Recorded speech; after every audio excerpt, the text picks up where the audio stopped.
Et bonjour à tous. Une fois encore, merci d'avoir répondu présent à ce webinaire Regard croisé franco-belge qui a été établi à l'aune des confinements et qui perdure depuis désormais 4 ans.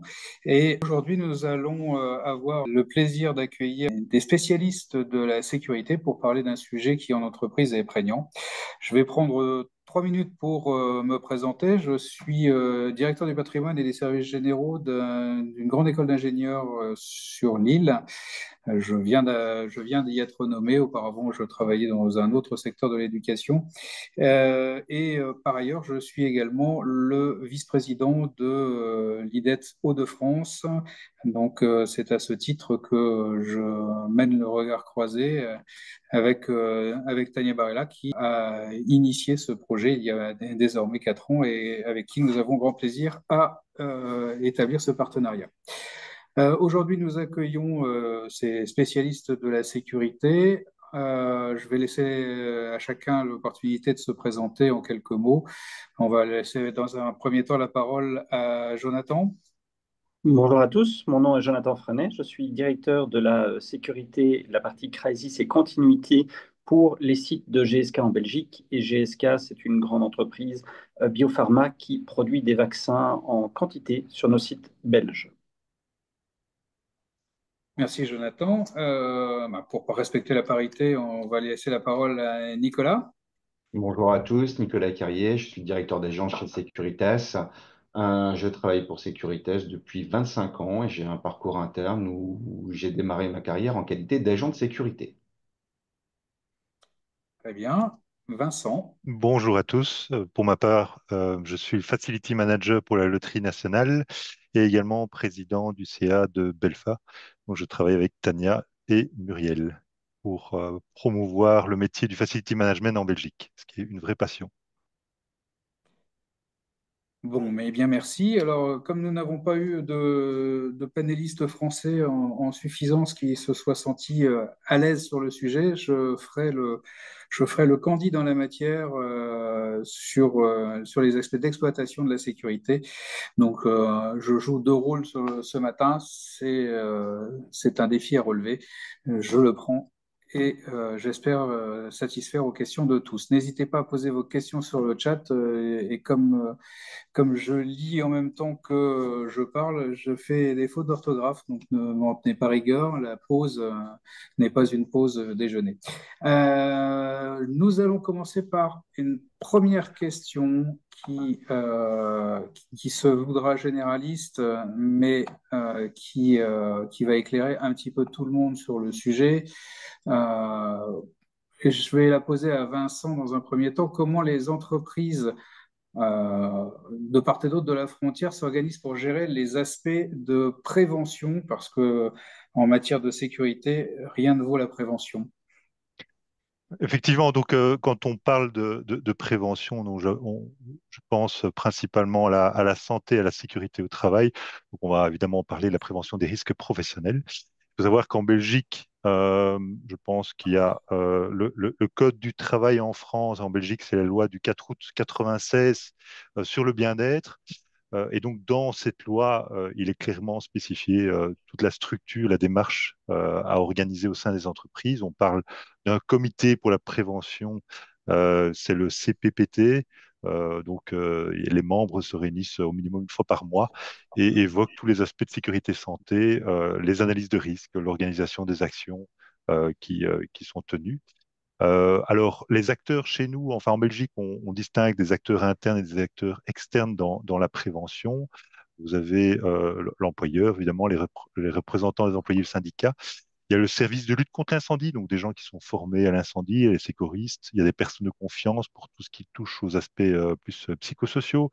Et puis vous avez aussi, en parallèle, parce que vous n'avez pas toutes les compétences au sein de votre entreprise, un service externe de prévention auquel vous devez être affilié, dans lequel, comme en France, vous avez un médecin du travail, vous avez un conseil prévention vraiment plus spécialisé pour les affaires psychosociales, vous avez un service externe pour contrôle des installations techniques. Et puis, vous avez aussi une inspection sociale gérée par le SPF de manière non prévue, par exemple, ou lorsqu'il y a un sérieux incident, pour voir si tout a été mis en place au sein de l'entreprise, s'il y a une analyse de risque préalable et comment ont été traités dans le cas, malheureusement, si c'est le cas d'un accident. Et donc, juste pour résumer, donc, nous, en Belgique, dans le bien-être, on parle de 7 domaines. 7 domaines, on parle de la sécurité, on parle de la santé, on parle des mesures environnementales, de l'hygiène, de l'ergonomie, de la charge psychosociale, mais aussi de l'embellissement du lieu de travail. Donc tout ça, ça fait partie du scope du bien-être en entreprise et fondamental pour l'organisation. Tout est axé sur l'analyse de risque et sur une démarche participative. Donc, c'est pas le conseiller en prévention dans son coin qui va organiser l'analyse de risque. Il va falloir intégrer l'ensemble des travailleurs, la ligne hiérarchique, le CPPT pour évaluer ce risque et mettre en place des mesures. Alors, sans trop de surprise en France, on est sur le même type d'organisation, bien évidemment qui ne porte pas les mêmes noms, mais nous avons entre autres référence à un CSSCT qui est en charge de toutes les questions d'hygiène, de santé et de conditions de travail qui, en France, se réunit plutôt tous les 3 mois, ce qui permet d'avoir des inscriptions au rôle qui sont plutôt chargées. Alors, ce n'est pas une règle intangible, ça peut se réduire. On a une participation de la médecine du travail qui se greffe sur ce CSSCT.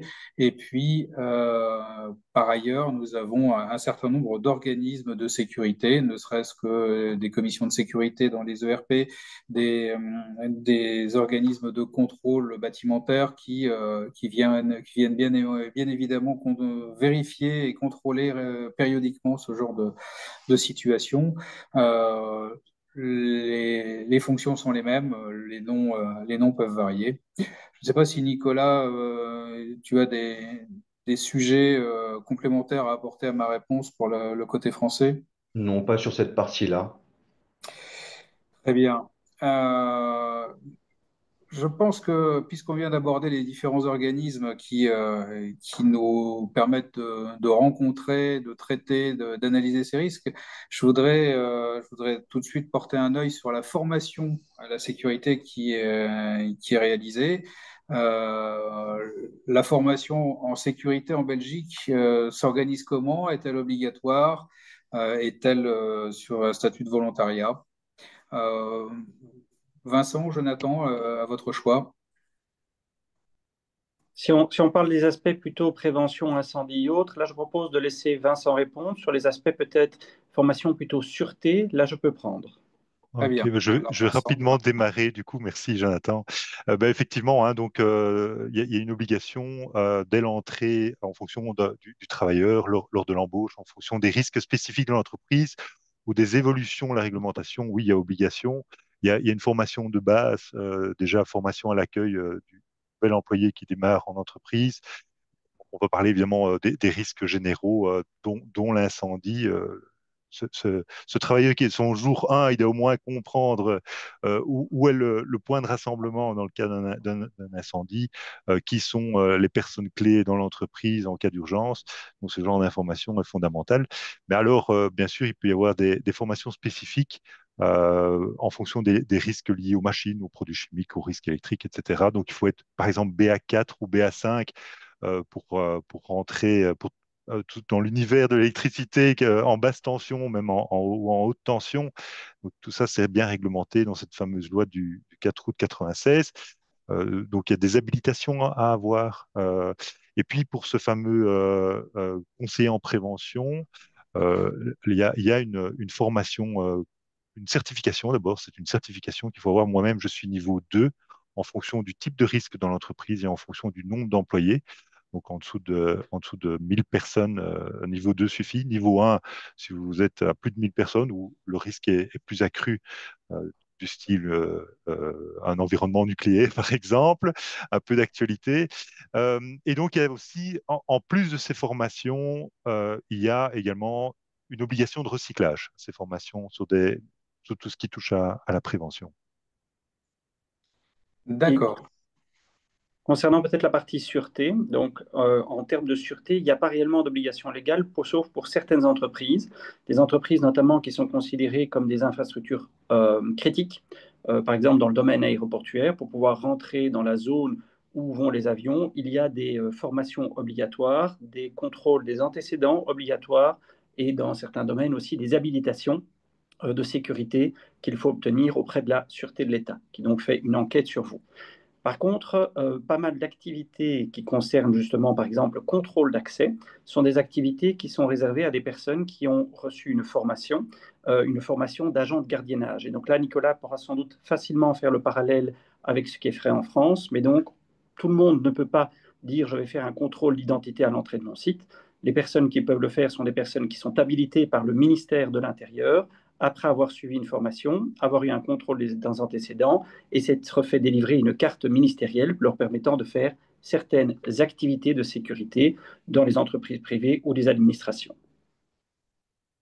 Nicolas, un point à ajouter à ce sujet? Je peux confirmer effectivement que nous avons la même démarche aujourd'hui avec les dirigeants qui doivent avoir une formation spécifique pour pouvoir exercer le métier de la sécurité. C'est quelque chose qui est plutôt récent en France. Elle est complétée depuis 2009 par la formation des agents de prévention et de sécurité qui sont obligatoires, avec une formation en centre de formation et un agrément qui est délivré par le ministère de l'Intérieur sous une- délivré par le CNAPS, qui est le centre qui nous habilite.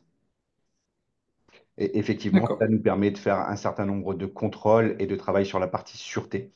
En parallèle de ça, il y a des formations complémentaires pour faire le lien sur le socle commun de formation, sur la partie information des salariés dans l'entreprise, formation sur la partie incendie et évacuation, des équipiers de première intervention en fonction du nombre de personnes dans l'établissement, les sauveteurs secouristes du travail, et une particularité en France avec des établissements type ERP ou IGH pour lesquels on a des formations complémentaires spécifiques avec des services de sécurité incendie et de secours à personne pour lesquels il y a trois types de formations. Les SIAP 1 qui sont les agents qui délivrent la partie incendie, les SIAP 2 qui sont les chefs d'équipe qui l'encadrent et les SIAP 3 qui sont les chargés de sécurité. Alors, je vais rebondir sur les deux questions qu'on vient de traiter. Nous avons des organismes de part et d'autre de la frontière, nous l'avons traité. Nous avons des personnels qui sont formés à cela. Nous avons des sous-traitants qui viennent également nous soutenir dans ces démarches qui sont parfois techniques.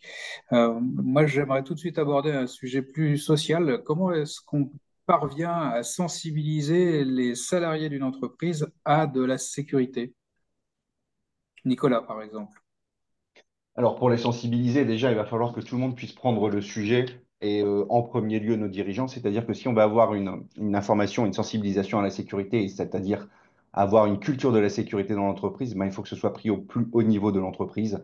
Et donc, ça doit partir pour moi du comité de direction avec une vraie culture sécurité et des ambitions sécuritaires qui puissent être relayées à l'intérieur de l'entreprise par de l'information, mais par aussi de l'exemplarité dans la mise en place de cette dynamique. Alors, y a-t-il dans ce domaine, au-delà de la sensibilisation et du volontariat, y a-t-il un cadre réglementaire ou législatif qui organise dans l'entreprise et auprès des différents salariés une exigence particulière de prestations sécuritaires? Vincent, peut-être? Oui, donc par rapport à la formation et la sensibilisation, donc comme je disais, sur le SIPP, le service interne de prévention, oui, là, il y a un cadre qui définit clairement quel type de formation et que faut-il faire pour avoir ces habilitations. Mais sur l'organisation, la sensibilisation à la sécurité, chaque entreprise l'organise un peu à sa manière. Et donc, sur différents canaux, via la communication interne naturellement, il y a dans certaines entreprises, pour certains, prends par exemple entreprises de construction, il y a des toolbox meetings qui sont également organisés. Donc il y a pas mal pas mal d'initiatives en matière de sécurité, mais il n'y a pas vraiment un cadre sur la sensibilisation à la sécurité de manière générale, hormis ces formations de base et spécifiques et habilitation. Alors, si je reprends la casquette d'exploitant de structure en France, on a parfois des difficultés à trouver des volontaires parce que qui dit volontaire sur ce domaine-là dit aussi avoir une responsabilité qui plus est civile et pénale. Prendre une responsabilité de cet ordre, quelquefois, c'est un peu inquiétant. J'ai le souvenir, ne serait-ce que sur une formation de secourisme, d'avoir entendu des stagiaires dire, bah, pff, moi, je me sens pas vraiment à l'aise par rapport à la prise de responsabilité dans le traitement d'un cas parce que je pourrais être poursuivi si toutefois l'intervention que je menais n'était pas efficace, fiable et professionnelle. Or, je ne suis pas un professionnel de la sécurité, je fais ça de manière tout à fait volontaire. Je sais que à ce stade, en France, sans que ce soit gravé dans le marbre, on a quand même un soutien des pouvoirs publics sur l'intervention volontaire par des personnes formées sur des sujets de sécurité. À l'impossible, nul n'étant tenu, le simple fait d'être présent et de mettre en œuvre, avec la bonne volonté nécessaire, des actions de prévention ou des actions curatives, c'est déjà quelque chose de soutenu par les pouvoirs publics. Est-ce que Nicolas, tu pourrais ajouter quelque chose d'un point de vue plus formalisé en tant qu'agent de sécurité qui sont mis à la disposition des entreprises? Aujourd'hui, les agents de sécurité sont formés et ça fait partie de leur formation de base sur le secours à personne et surtout le cadre législatif. Euh, sur la partie formation et responsabilité des gens qui interviennent, il y a eu une revue où effectivement, comme tu le disais, à partir du moment où on alerte, quand on constate quelque chose, on a fait notre devoir de citoyen. Le but étant d'intégrer un maximum de personnes et de citoyens dans les secours à personnes au quotidien, que ce soit dans l'entreprise ou en dehors de l'entreprise. Si on veut aujourd'hui avoir un plus grand nombre de personnes qui seraient formées demain à ce type d'intervention et peut-être être à l'aise avec le sujet, il faut les déresponsabiliser en leur disant qu'à partir du moment où ils sont intervenus, où ils ont alerté, le plus gros du travail a été mené. Très bien. Ça m'amène à diverger un petit peu sur un sujet qui nous a tous occupés en France comme en Belgique à différentes périodes de notre histoire récente. Les attentats, tout ce qui est risque terroriste a été assez prégnant ces dernières années. Je sais en France, nous avons un plan Vigipirate qui aujourd'hui est toujours maintenu dans sa forme la plus haute. En Belgique, il n'existe pas ce plan, mais il y a un organisme qui gère ce risque et qui, j'imagine, tout comme en France, diligente des informations, des procédures. Peut-être que en Belgique, vous pouvez l'un ou l'autre, Vincent ou Jonathan, nous exposer ce que l'OCAM peut avoir comme intervention vis-à-vis des entreprises. Alors, si tu veux, je peux essayer de répondre. Donc, en gros, l'OCAM, c'est un organisme qui va analyser et coordonner la menace en Belgique. Elle a, concernant le terrorisme, 4 niveaux et va, selon les informations qu'elle arrive à récolter, déterminer que soit l'ensemble du pays, soit une zone du pays, soit un individu, soit une entreprise peut faire l'objet d'un niveau de menace de niveau 1 à 4. En fonction du niveau de menace, elle va communiquer cette information au centre de crise et le centre de crise va faire des recommandations d'application de certaines mesures de sécurité.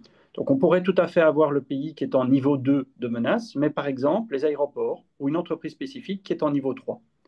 Les impacts généralement de niveau 1, 2, 3 sont relativement faibles. C'est vraiment quand on passe en niveau 4, je crois que c'est une menace sévère et imminente, je ne connais plus le wording spécifique, où là, on a vraiment la présence de militaires, de police, la fermeture de certains espaces publics, des contrôles à l'entrée des shopping centers. Donc, c'est vraiment le niveau 4 qui a un réel impact chez nous. Ouais. Et effectivement, donc aujourd'hui, en tout cas, quand vous pouvez y aller, hein, vous pouvez surfer sur le site de l'OCAM, vous allez voir, on est au niveau 3. Donc niveau 3 étant, comme disait Jonathan, donc menace grave. Donc voilà, donc ça c'est la situation aujourd'hui, on est en niveau 3. J'imagine avec tout le contexte aussi récent, l'actualité récente, internationale. Juste pour info, en 2024, apparemment, enfin, j'ai consulté hier, hein, donc je connais pas ces chiffres par cœur, je reprends mes notes. On a 287 signalements de menaces potentiellement en lien avec le terrorisme ou l'extrémisme dans notre pays. Il y a quand même une petite baisse de 13% par rapport à l'année précédente en 2023, mais bon, ça reste quand même élevé. Mm. Alors, je glisse une petite question qui nous parvient par le chat de Hakim qui nous demande, nous avons des activités liées à l'export contrôle sur notre site. Jusqu'à où peut-on aller dans le contrôle des visiteurs à l'entrée d'un site par le personnel qui est de faction à l'accueil? La question est posée en Belgique ou en France? Bah, on peut poser une réponse des deux côtés, ce sera toujours efficace. Alors, Je veux bien me allons-y pour la lancer pour la Belgique. France. Oh, pardon. Ah, pour la France, pardon. Nicolas. Commencer pour la France, le travail de réceptionniste est un travail d'accueil sur lequel on peut prendre des papiers d'identité pour pouvoir tracer les personnes qui rentrent et qui sortent. Par contre, ce métier s'arrêtera là dans le terme du contrôle et il faudra bien qu'il y ait un agent de prévention et sécurité avec une carte pro et des habilitations nécessaires pour pouvoir entrer dans un vrai contrôle, c'est-à-dire donner des accès particuliers, gérer du contrôle d'accès, pouvoir accompagner sur la partie sûreté une personne dans n'importe quelle entreprise en France. Très bien. Hakim nous fera part de la satisfaction ou de questions supplémentaires. N'hésitez surtout pas à les poser. Je reviens sur le risque terroriste et puis ensuite on passera à des choses un petit peu moins stressantes. Euh, Quand on ne se conforme pas en tant qu'entreprise à des recommandations, que ce soit l'OCAM en Belgique ou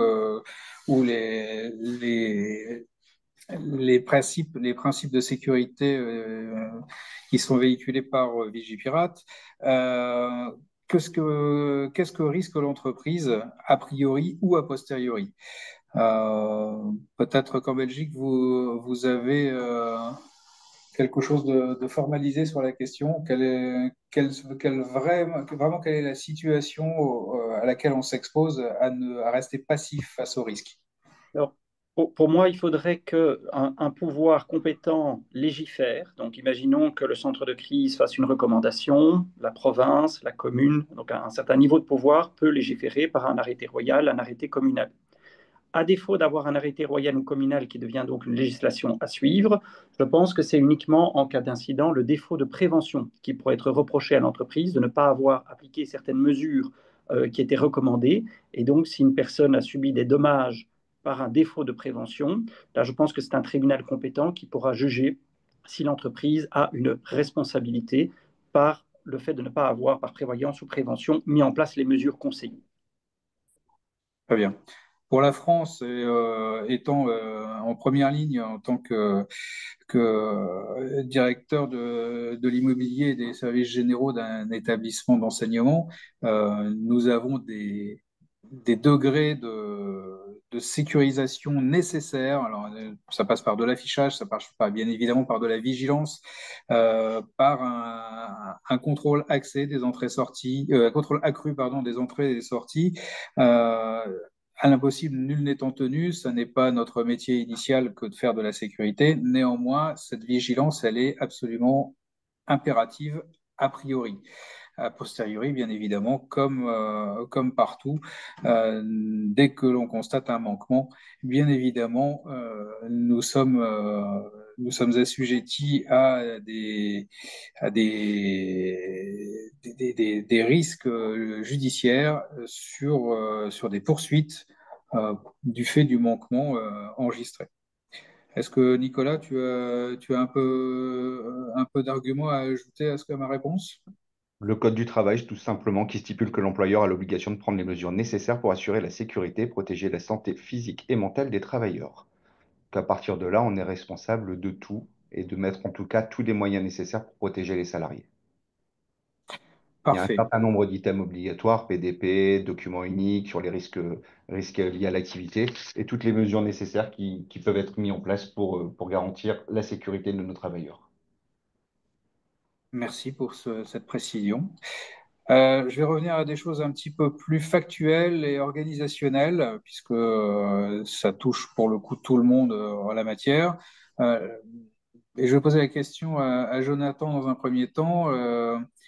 La, la fonction sécurité, le service sécurité dans l'organigramme d'une entreprise, où doit-il être installé et sous l'autorité de qui?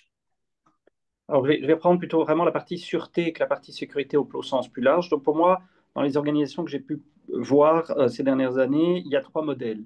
Le premier modèle, le modèle va être très influencé par deux choses. Y a-t-il les obligations légales de sûreté à laquelle l'entreprise est soumise? Donc, par exemple, je reviens sur les infrastructures critiques. Et quel est le core business de l'entreprise?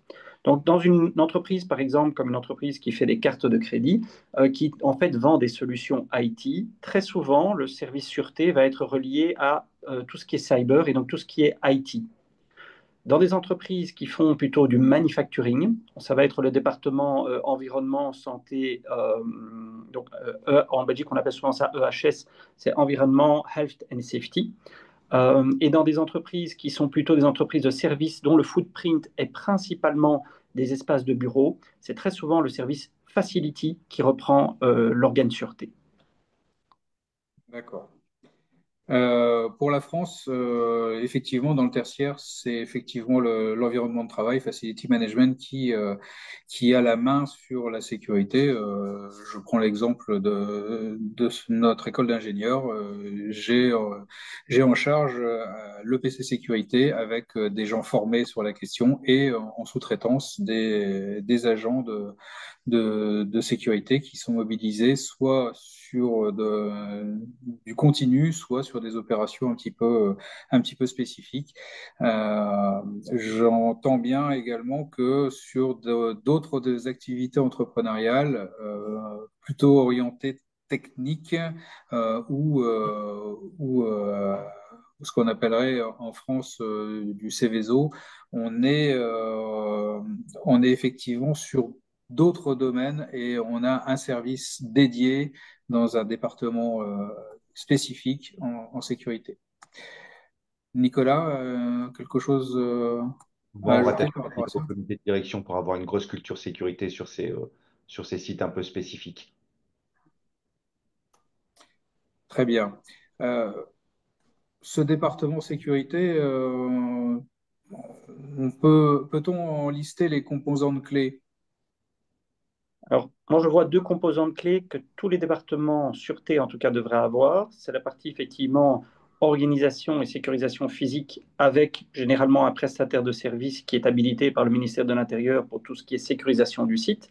Mais il y a aussi toute la partie technologie et qui devient de plus en plus importante parce qu'on sait que la main-d'œuvre, entre guillemets, coûte de plus en plus cher. Les solutions technologiques continuent à évoluer. Et donc, la partie vraiment gestion de tout ce qui est caméra, access control avec des bases de données qui sont liées, potentiellement de l'intelligence artificielle, prennent, je pense, une place plus importante aujourd'hui dans les départements. Deux composantes qu'on peut ajouter, mais qui ne sont parfois pas une obligation, c'est la partie investigation. Donc, par exemple, en Belgique, tout le monde ne peut pas faire des enquêtes. Il faut avoir aussi une reconnaissance du ministère de l'Intérieur pour pouvoir être investigateur ou détective privé. Les gens connaissent plus ce terme-là. Et la dernière partie, mais qui souvent fait partie de la partie sécurité, plutôt safety, c'est la gestion de crise. Où là, c'est vraiment une répartition entre la sûreté et la sécurité, mais les deux doivent collaborer. D'accord. Alors, on a parlé de la technologie dans ce milieu de la sécurité et de la sûreté. On peut passer en revue un certain nombre d'équipements, passifs ou actifs, ne serait-ce un détecteur de fumée dans une salle un peu spécifique, ne serait-ce qu'une caméra, ne serait-ce qu'un comptage d'entrée-sortie des personnes. Euh, Question pour Nicolas dans un premier temps. Le rôle de la technologie dans la sécurité active et passive aujourd'hui a pris une place prépondérante. Est-ce qu'on peut développer un petit peu ce point? La technologie a vraiment transformé, nous, nos activités de sécurité humaine ces dernières années. On travaille beaucoup à mixer et avoir les bons utilisateurs avec les bons outils pour apporter la meilleure solution et le meilleur niveau de sécurité chez nos clients, dans deux objectifs. Le but étant de renforcer l'efficience de la surveillance humaine avec les équipements, donc gagner du temps sur l'analyse et pour pouvoir prendre les bonnes décisions. Le deuxième biais est aussi de limiter l'exposition des salariés au risque. Les outils sont un beau complément pour pouvoir faire du travail à distance. Il y a un ensemble de technologies qui sont les technologies qu'on connaît au quotidien, le contrôle d'accès, la vidéosurveillance, mais il y a un petit peu plus que ça aujourd'hui avec la surveillance à distance, les drones de surveillance commencent à voir arriver, l'intelligence artificielle qui est intégrée dans les systèmes de vidéosurveillance intégrés sur site. Tous ces outils sont des vrais plus à l'augmentation du niveau de sécurité et de sûreté chez nos clients aujourd'hui. Et bien Ça évidemment, permet ce aussi beaucoup sujet. d'apporter aussi Oui, pardon. pardon, excuse-moi, je t'ai coupé. Ça permet aussi d'apporter le bon niveau budgétaire à la réponse d'un besoin aujourd'hui, parce que ben, sans budget, il y a pas de projet. Oui, bien évidemment, ça ne remplace pas l'être humain. Ça complète énormément. C'est-à-dire Et que aujourd'hui, quoi aujourd'hui, qu'il arrive, on aura toujours besoin on de va l'être pas humain. multiplier le nombre d'agents de sécurité chez nos clients aujourd'hui. C'est pas du tout la tendance. On a un certain nombre, on est près de 260 000 agents de sécurité en France aujourd'hui. Il n'y en aura pas 500 000 demain. L'idée, c'est plutôt d'avoir le bon agent de sécurité avec la bonne formation qui utilise le bon matériel pour apporter la meilleure solution. Alors, on parlait tout à l'heure du service le plus adéquat pour traiter du sujet de la sécurité et de la sûreté. Je reviens sur cette question-là parce que avec l'avènement de toutes ces technologies que Nicolas s'est attaché à nous citer, euh, bah, ce rattachement du département sécurité se rapproche un tout petit peu plus de l'IT que du facility management, ne serait-ce que par le traitement des données qui sont enregistrées. Et que fait-on des datas enregistrées? Alors, par exemple, en Belgique, peut-on conserver sur une durée indéfinie des enregistrements vidéo? Euh, je pose la question à Jonathan, peut-être. 30 jours. Donc le maximum, c'est 30 jours. Là, on a une loi caméra qui est très stricte par rapport à ça. Par contre, on a évidemment le principe du GDPR qui s'applique. Et donc, on ne doit pas collecter ou conserver des informations au-delà d'un intérêt légitime. Si on n'a pas d'intérêt légitime, même si la loi permet d'aller jusqu'à 30 jours, bah, il faut prouver que le 30 jours est une nécessité pour conserver les images 30 jours. Maintenant, le D'accord. législateur n'est pas tellement embêtant si on respecte le 30 jours. J'ai jamais entendu d'entreprise qui a été embêtée. Oui, alors c'est également 30 jours en France. Le paradoxe, c'est que dès qu'il y a une caméra, curieusement, les pouvoirs publics viennent vérifier que lors d'un crime, d'un délit qui a été commis sur la voie publique, la caméra ne serait pas opportunément bien orientée pour pouvoir voir ce qui s'est produit sur la voie publique, alors que la caméra est orientée de manière à ne voir que ce qui se passe à l'intérieur de l'entreprise. Mais il y a une réglementation qui s'impose à nous également, la fameuse RGPD que tu citais, qui précise que nous ne pouvons pas collecter indéfiniment des datas, quelles qu'elles soient. Alors, je me tournerai une fois encore vers Nicolas s'il a une réponse plus précise à donner sur la question, mais les datas d'entrée-sortie, les vidéosurveillances qui vont avec, où ai-je badgé, qu'est-ce que j'ai fait, pourquoi suis-je rentré à cet horaire-là, euh, est-ce que dans cet horaire-là, j'avais le droit de rentrer et donc je garde une marque du badge, bien que je n'ai pas réussi à accéder au lieu. Toutes ces informations-là finissent par être une somme Purée. d'informations colossales qui plutôt est orientée IT que Facility Management. Donc, globalement, oui, effectivement, la plus grosse difficulté avec le droit français là-dessus, c'est de lier l'information technique avec des données personnelles type nom, prénom ou ressemblance. C'est le plus gros de notre problématique, mais effectivement, la captation des données va nous permettre aujourd'hui surtout de commencer à rentrer dans l'analyse prédictive des situations qui vont se passer sur notre lieu de prestation. Et c'est le gros enjeu des années à venir. Alors, tu parlais, si j'ai bien noté, de l'intelligence artificielle. Mhm. De part et d'autre de la frontière, est-ce qu'on a un renouveau de la sécurité et de la sûreté de par l'implémentation de l'IA dans des services, dans ces services? Vincent ou Jonathan dans un premier temps, puis peut-être Nicolas pour la partie plus technique et professionnelle. Donc, par rapport à l'IA, en tout cas de mon expérience, là où elle est vraiment utile aujourd'hui, c'est effectivement pour traiter de grandes masses de données. Donc on peut avoir de l'IA surtout aujourd'hui dans la vidéosurveillance qui nous permet en fait de détecter beaucoup plus facilement. Donc tu disais tout à l'heure les technologies, est-ce que ça permet de réduire le nombre d'humains? Alors souvent pour moi c'est pas le cas. Par contre ça va aider l'humain à détecter. Par contre une fois qu'on a détecté quelque chose, il faut une réaction. Et là, aucune intelligence artificielle peut aller intercepter quelqu'un qui rentre sur site, peut aller stopper un mauvais comportement. Donc on a toujours une réaction qui pour moi restera humaine. Par contre, les outils vont nous permettre de détecter, que ce soit par l'analyse d'un badging sur des zones dans lesquelles les gens n'ont pas accès, que ce soit sur l'analyse d'une personne qui reste devant une clôture pendant X secondes. Ça, c'est des choses où l'IA va nous permettre de déterminer les comportements à risque qui vont venir être des flashs, entre guillemets, pour un humain qui va se dire ce comportement est potentiellement anormal. Et là, il y a l'humain qui va devoir analyser est-ce que je suis bien dans un comportement pour lequel une réaction est nécessaire. Et donc, pour moi, c'est vraiment l'analyse des données qui viennent du contrôle d'accès et des images caméra sur lequel l'IA peut nous donner vraiment un gros support. Vincent, quelque chose à ajouter sur ce sujet? Non, non, pas nécessairement. Je pense que Jonathan a bien clarifié le point. Et enfin, Nicolas, pour la partie exploitation du service de sécurité, l'IA, ça fait faire un bond de qualité. Ça fait affaire à un très bon de qualité. Jonathan le disait bien, aujourd'hui, c'est pas l'ensemble des informations qui va intéresser l'exploitant de la vidéosurveillance ou du contrôle d'accès, c'est vraiment d'avoir l'information de la non-normalité d'une situation afin de pouvoir agir et interagir avec la situation. Très bien. Euh, j'avais aussi une question de projection dans le temps. Les, les sociétés ont des challenges à mener. Alors, si on se fixe sur 3, 4, 5 ans, quels sont les challenges de sécurité et de sûreté qui sont ceux des entreprises de France et de Belgique désormais?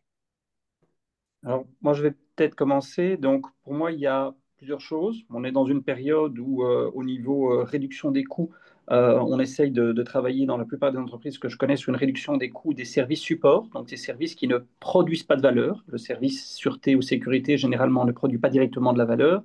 Et effectivement, l'une des plus lourdes charges de ces départements, c'est les humains, dont on sait qu'effectivement, la masse salariale est importante. L'utilisation de la technologie et comment est-ce qu'on va permettre d'avoir un bon équilibre budgétaire entre ce qui peut être fait par la technologie et ce qui doit encore être réalisé par un humain est un des défis pour moi pour les 5 années à venir. Évidemment, avec tout ce qui est base de données, on a tous les problèmes de data privacy qui se posent. Donc ça, c'est une conséquence, on va dire, du premier point. Et le deuxième point, c'est l'évolution des législations. Donc, on voit aujourd'hui que l'Europe veut aller beaucoup plus vers de la résilience de ses entreprises, que ce soit du côté cyber security, mais aussi pour ces infrastructures qui produisent, on a eu avec le Covid, on l'a vu, produisent des masques, produisent des gants, produisent des vaccins, ça me concerne directement. Et donc, il y a de plus en plus de secteurs qui vont être concernés par des requis pour être sûr que nos infrastructures, en cas d'attaque cyber ou en cas de perturbation liées par des attaques, entre guillemets, de guerre hybride, doivent être résilientes. Et la partie sûreté, pour moi, et sécurité, sont impactées, notamment dans des législations européennes sur les infrastructures critiques, ou pour tout ce qui est cyber security, c'est Nice 2 aujourd'hui qui commence à produire ses effets. Ça, c'est vraiment pour moi les challenges dans les années à venir. Très bien. Vincent? Oui, on a un expert sécurité, donc je pense que ce qui vient d'être dit est tout à fait fiable. Nicolas, côté français, on a aussi des challenges similaires? Ouais, les challenges sont assez similaires. Sur la partie qui m'incombe le plus, pour nous, ça va être d'amener les bonnes formations et les bons agents pour apporter le bon niveau de qualification pour exploiter au mieux les systèmes qui vont nous être mis à disposition dans les années à venir. Et effectivement, l'impact cybersécurité et les renforts ou les besoins réglementaires et les audits de sécurité qui vont avoir lieu dans les prochaines années sur site auront un impact assez lourd sur nos activités. Très bien. Alors, je l'avais dit en début de webinaire, j'ai aussi une fonction de candide. Alors, je poserai ma question parce que je pense que tout un chacun dans ce domaine a ce même problème à gérer. Comment est-ce qu'on communique efficacement avec les occupants d'une entreprise sur un risque, quel qu'il soit, incendie, l'intrusion, euh, euh, toujours perçu comme un peu éloigné des préoccupations professionnelles de l'entreprise. Alors, si je prends l'exemple d'enseignant, lui, l'enseignant, sa priorité, c'est de donner cours et de ne pas être interrompu par une sonnerie d'évacuation incendie. Mais ça peut être également dans une production industrielle de ne pas interrompre le fonctionnement de la machine ou de la chaîne et donc de ne pas non plus se plier à l'ensemble des règles qui sont édictées parce que ça fait une perturbation de l'organisation. Euh, quel est votre point de vue et quelle est votre meilleure façon de communiquer auprès de vos occupants respectifs? Vincent? Je pense qu'il faut conscientiser tous les employés sur les risques.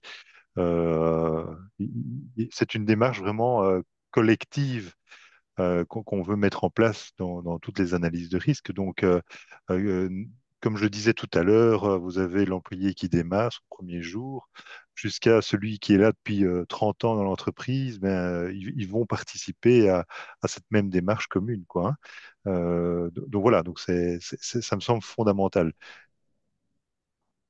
Très C'est bien. pas, on n'impose pas une analyse de risque, quoi, hein. Donc, on Non, fait mais participer, on fait participer la collectivité c'est pour être ça. le plus préventif et mettre en place des mesures. Jonathan, quelque chose. Ben, je pense que Nicolas l'a dit au début, il faut vraiment aussi que le board des directeurs soit conscient et soit supportif.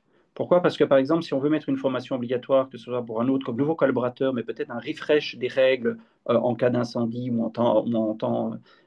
si on a un active shooter qui rentre sur le site, eh bien, ça va prendre du temps de prestation, de former les gens. Et donc, ça va coûter de l'argent à l'entreprise. Donc, il faut vraiment un push pour moi de la direction qui est consciente des risques et qui va accepter de consacrer une partie du temps productif à former les gens à avoir les bons comportements dans des situations d'urgence, qui peuvent être des situations d'incendie ou des situations de sûreté.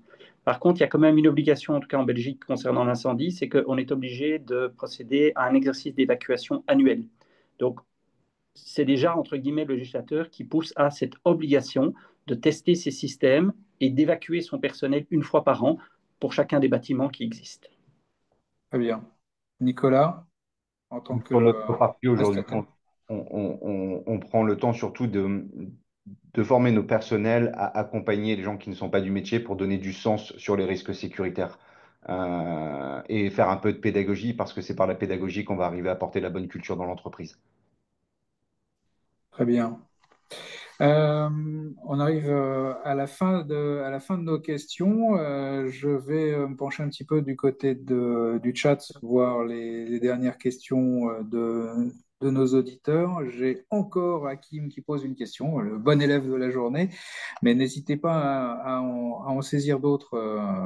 On n'a pas encore totalement terminé. Hakim qui nous dit quelles sont les bonnes pratiques en matière de sécurité des biens et des personnes face aux catastrophes naturelles de plus en plus fréquentes.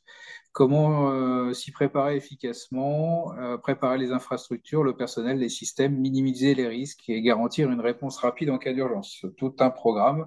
En fait, on reste 1 heure de plus pour en débattre.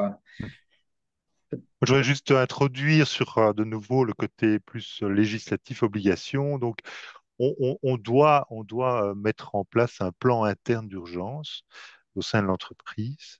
Et donc, dans ce plan interne d'urgence, où il y a toute une série où on a identifié ces fameux risques, etc., on doit travailler sur des scénarios. Dans les scénarios, pour parler plutôt au pluriel, il y a évidemment le cas d'une catastrophe naturelle. Et donc, tout ça, c'est peut-être prévisible dans le cas de catastrophes naturelles. Que faisons-nous? Qui contacter? Comment organiser les choses? Comment les secouristes vont intervenir, etc. Et alors, en Belgique, pour tout ce qui est catastrophes naturelles liées au climat, on a l'Institut royal de météorologie belge qui émet des alertes. Donc, ils ont une application assez pratique qui permet d'avoir des pushs automatiques d'alerte pluie, vent, orage, conditions glissantes, chute de neige, qui peuvent être assez faciles à utiliser. Alors effectivement, en France, on a ce genre d'alerte également. Alors, de manière assez relative, la neige, la pluie, le vent, certes, on y est exposé dans les Hauts-de-France.